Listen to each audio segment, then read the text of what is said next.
Guess who's here? Hey, wait, what? Hello? What is, I gotta figure this thing out.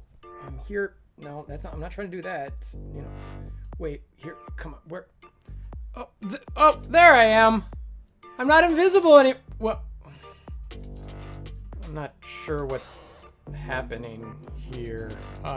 Anyway, so Invisible Woman, excited, requirements, we're gonna go through those, we're gonna go through her abilities, all the information we've got about this unlock and this character. So we've been talking about it for quite a while. Glad at least be able to provide some preliminary information on her, and at least we'll be able to learn what we need to do to be able to unlock her. So let's see what she's got, what she's bringing to the table. And before we do that, let's get through this disclaimer. I'm a part of a volunteer Fox Next Envoy program. I'm not an employee of Fox Next, nor am I an employee of Marvel. I do not receive any payments from either of these companies. The information that I was provided came directly from Fox Next through this Envoy program. However, any opinions, comments, or analysis of this information is strictly my own. All right, so let's get to this. First, let's talk about the requirements. And you're gonna see all the kind of video from her and the animations kind of going on behind me. We're gonna keep with this invisible floating, theme for this video just because it's fun and why not. But everybody wants to know the requirements, so I'm gonna talk about that first. I'm gonna pop up the text, somewhere behind me, so you can kind of see it as I go through it. But the unlock, 5-star unlock. We don't have to worry about 7 or 6. You're getting her at 5. So 5 stars, don't sweat it. It should be a decent, reasonable unlock. It's kind of what we talked about in the previous video, what some people might have been a little bit worried about, Sinister Six. So yes, you can use them for 2 unlocks. You're still going to be able to use them for Shuri. But they're also going to be able to use for Invisible Woman, Sue Storm. So get your Sinister Six up. Wait, you're wondering how? Fox Next is bringing them to be able to be farmable. So let's talk about exactly how you're going to get them. First, Green Goblin. He's currently got a node. There was a data mine, I believe it was. It said he might be coming to the Blitz store. So I'm a little, it might be just a node. It might be Blitz store, but you'll be able to finish getting him through one of those 2 methods. Shocker. Shocker is going to get a campaign node. I believe this is my guessing here. With Bullseye being data mined to the Blitz store, I'm assuming Shocker is going to take Bullseye's node, but I don't know that for certain. It's just pure speculation on my part. The next one, Mysterio. So Mysterio is going to be in the raid store. So save up your raid energy. Make sure to get him from the raid store. Build him up as much as you can. Vulture. Arena store. So if you got those arena credits, plan on spending those on him. Get him up as high as you can before she gets here so that you can hopefully unlock her. And then finally, Rhino. He's going to have another Blitz, and he'll be in the Blitz store. So those are your 5. That's the unlock. Hopefully you're able to get them to at least 5 stars so you can get her. I'm still very high on this team. We'll go over her kit here in a second. We don't know all of the energy that comes along with the kit. We only know the abilities, but I still think it's going to be something that's going to make this team a really solid war team. And obviously, Namor brings them over the top if you use them there. But let's get right into those kit. So before I get into the specifics of the kit, let me give you some kind of general overview. Sue's going to be able to remove some negative effects. She's obviously applying stealth based on the video I showed you guys the other day. She's barrier for sure, so you're going to get some barrier in there. You've got deflect, and then on top of that, she's actually going to be able to remove some stealth from the enemy. So that's pretty nice to be able to do that. To me, it's a little cherry on top. She's got plenty of abilities already, but this I think really helps her be even better. She's going to give a health boost to Namor and the Fantastic Four allies. That plays along perfectly with the other passive increases that the other part of the team do. And then similar to Thing, if a character has barrier on Fantastic Four, she's going to counterattack. So lots of counterattacks in this, which is really nice. So let's get specifically into her abilities. Now, one thing that they're kind of talking about, they being Fox Next, is talking about the potential versatility of this team.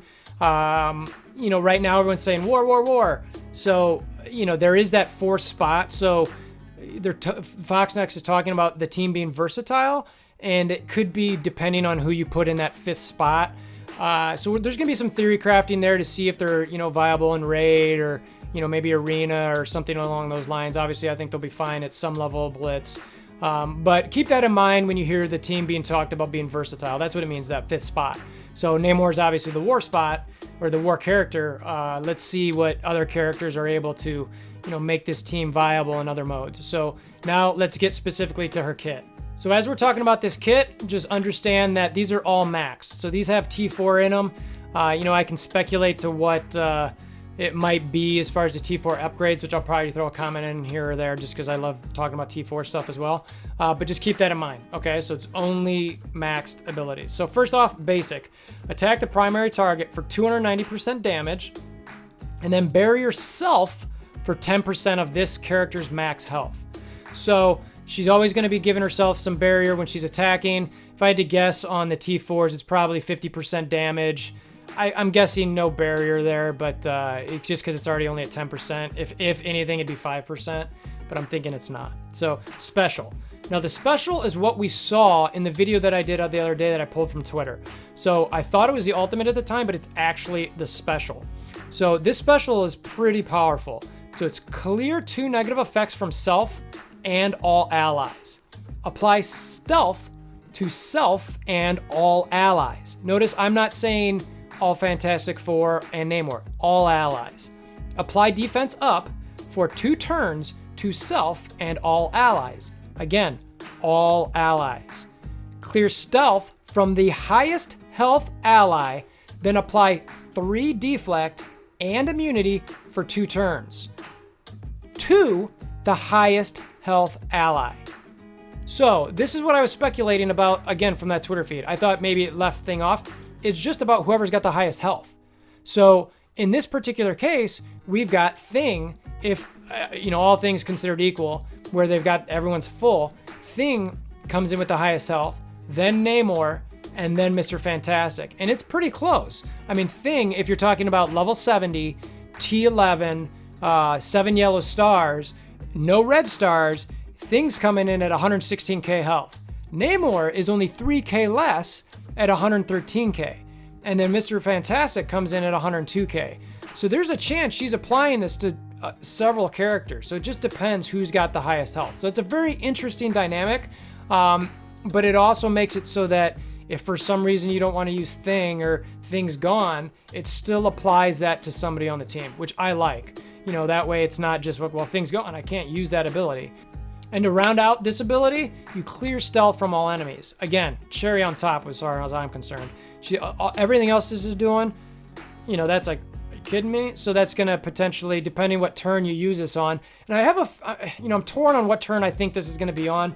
I'd love for this to talk about a counter to, Phoenix, but I'm not sure. And I could see some play on this with, potentially Arena, because if you've got just her, these are about all your allies. It's not about just, needing Fantastic Four. So, and you clear stealth from all the enemies. It's like, well, if Phoenix does that first turn and you do this first turn and we don't know the stats, but if she's decently quick, you're able to attack some of the other enemies. So it could be very interesting to see if that plays into Arena. And then ultimate, apply offense down for 2 turns to all enemies. I think that the T4s here, are likely it was probably 1 to 2 turns and 3 enemies or something like that, and then T4s get it to the top. Also with the ultimate, you barrier all allies for 40% of this character's max health. So that's a pretty big chunk, but it's 40% of the max health. So again, T4 in that aspect of it, probably 10 to 20%, I'd have to guess. Something pretty solid. And then our passive. When an enemy attacks a Fantastic Four ally with barrier, attack that enemy for 250% damage. So again, you've got this kind of counter attack if you attack type concept, which, similar to Thing. Gain 20% max health, and then Fantastic Four and Namor allies gain 20% max health. T4 ability wise, probably a 50% increase in the damage and 10% on the health is what I had to guess. So again, these abilities, I like them. the passive is really the main one that has to do with just Fantastic Four. It's, you know, the ultimate, the special. It's that those are good, you know, and I can see those, you know, those can apply anywhere. So I'm very interested to see if she's able to fit into the arena. I don't know 100% if she will, but I know I want to play with it a little bit. I'm not sure who I'd take off my team because they're all going to be higher than her. You know, given the 5-star unlock, I'm hoping for maybe a 6, but I didn't focus Sinister Six very much, and it's part of the reason why I thought that maybe Fox Next might do it. So do it being use Sinister Six to unlock her. So that's kind of rounding her out a little bit. What do you guys think of her kit? You think it's good, solid? You know, what do you think about the Fantastic Four? Let's get to the conclusion on this bad boy. Man, look, I think I've already been talking about Fantastic Four quite a bit. We've been waiting for her kit to come in to see, like, does she make them, like, amazing, et cetera, et cetera. Like, there's obviously nothing specific to war in her kit. Does she make them the ultimate war killing team? I don't know. I want to see your stats before I think I make that final decision, but I'm still very high on this team. I still think that Namor's meant to be the one that's the god of war anyway. It wasn't meant to be her necessarily, but I do like her kit. It's fun, it's cool, it's different. This highest health for special, where it's applying deflect, immunity, you know, that's pretty cool. I like it. It's a different part of the game, you know, and there's so much in that special. I'm hoping it's not a huge cooldown. I have a bad feeling it's probably gonna be. If I had to speculate on things, I'm thinking that Ultimate's first turn, Special's second turn, but I don't know. That's the kind of way I see it. You know, just mainly because when you talk about the special clearing 2 negative effects, if her speed would have to be slower for that to make sense, and I'm hoping her speed's not too slow. So, look, again, I'm high on Fantastic Four. I'm still investing in these guys. I don't think she's necessarily like, you know, some grand, huge, legendary character to come into the game and be like, oh my god, she's just so OP. But I think she's perfect for what the Fantastic Four need. Very similar to Rescue, where it was like, yeah, Rescue stinks, you know, but I don't think Invisible Woman stinks. I think she's great. I like her kit. I don't expect her damage to be much, but it's all about these kind of, you know, buffs, debuffs, you know, counterattacks and barriers. Look, I'm gonna invest. I love war. I like for our alliance to be focused on war.